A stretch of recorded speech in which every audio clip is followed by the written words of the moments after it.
Stop thinking in your head, why? Okay, why do you behave like this? Think in your head, what's wrong at home that is making you act like this? What is it? Something is there. Okay, so the team wrote, I love them. I will not give up on you. I will try my hardest. I believe you'll do great things. You're not alone. I will listen and I will cry for you. They didn't have the time for that. They are smarter than they think they are. And they are always on my mind. The sky's the limit. Their hard work pays off. Anything negative your whole life, we are replacing every negative thought with a positive one. I am going to succeed. I am going to overcome. I am going to be better. I am going to love myself more. I am. Replace it with a positive thought.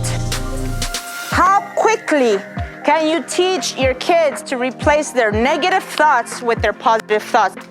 So as an educator that always put life before content, I can tell you that teachers cannot tell us, I don't have time. Yes, you do. It takes you 1 minute.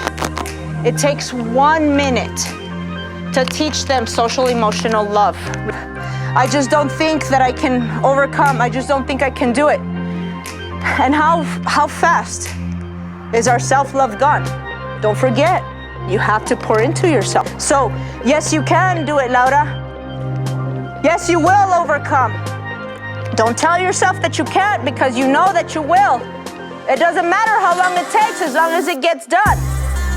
It's just something about her and her messages that I was like, man, everyone needs to hear about this.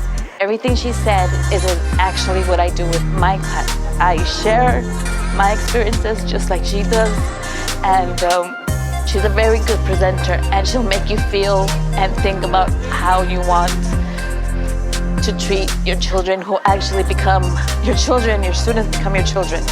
So I give it a thumbs up.